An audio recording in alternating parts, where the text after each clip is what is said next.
Having been born a free man and for more than 30 years enjoyed the blessings of liberty in a free state, and having at the end of that time been kidnapped and sold into slavery, where I remained until happily rescued in the month of January 1853, after a bondage of 12 years, it has been suggested that an account of my life and fortunes would not be uninteresting to the public. So, can you guess what book this is?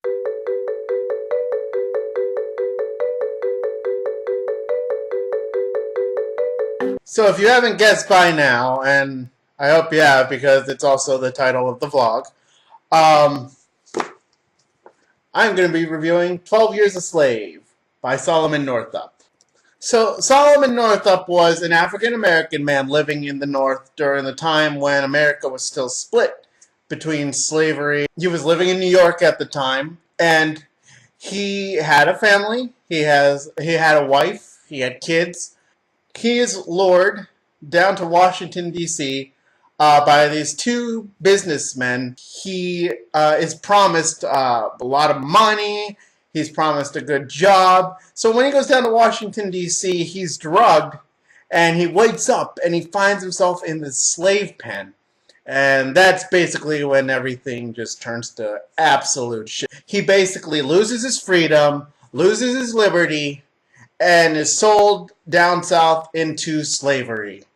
I really like this book because it's a very detailed and just accurate depiction of plantation life and just life as a slave at that time. I feel like it gets overlooked a little bit, maybe not so much now because of the movie that's out, and it's getting a lot of Oscar buzz, so I'm sure it's going to win something. I never heard of it, to be honest with you, until the movie started getting made, and I got more interested, and I eventually bought the book, and I read it, a few months ago, and I absolutely was enthralled by it. You kind of feel like you're there, you know, you're this outsider. I mean, we obviously are very lucky to have our freedom, but you are just transported back into that time period, and you basically go through a daily life and just the struggles of this one man who has basically just lost everything.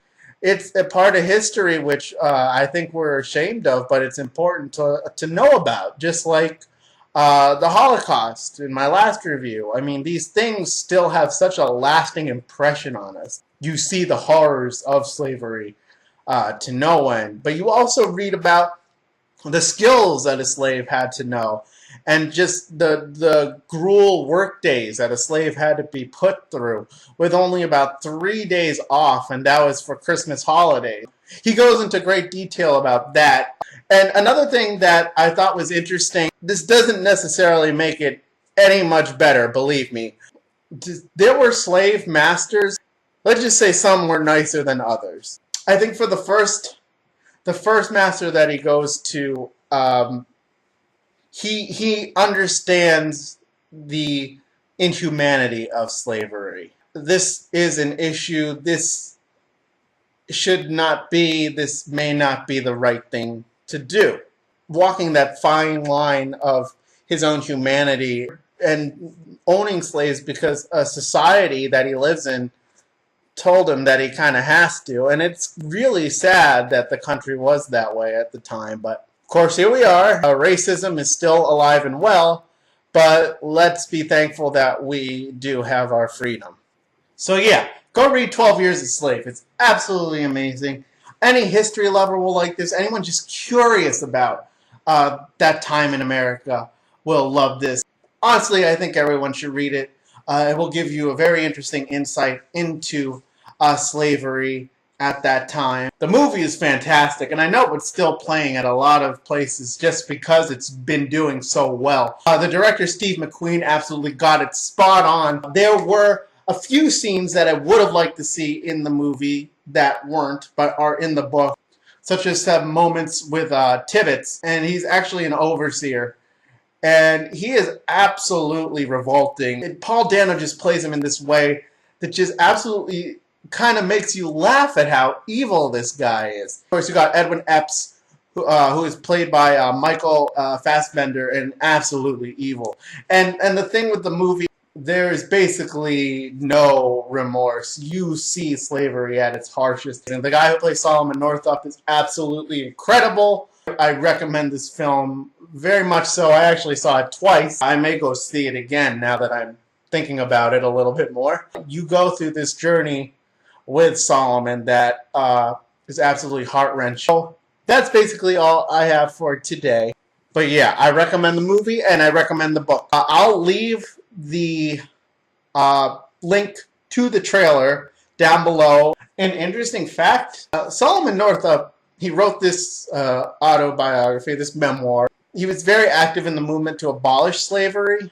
So his death, it's kind of unknown what happened to him. He just kind of disappeared. Obviously, he's not alive now. He'd be, I don't know, more than 150 years old. A lot of people think he actually got kidnapped again. It baffles me. It still baffles me. But, yeah. I mean, just imagine losing your liberty and losing your freedom in this country for 12 years. Just nothing. Your family, your friends, everything gone. That absolutely scares the living shit.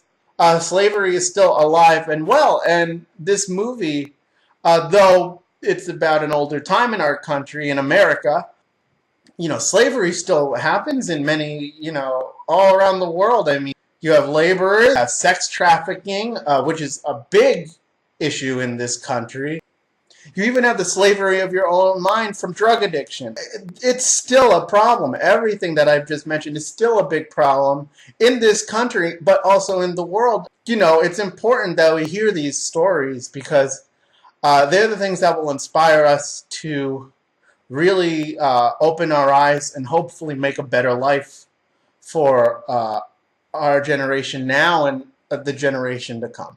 Well, that's all I have for today. I like doing this, so now that I have some of the time, I'll keep doing it twice a week for now.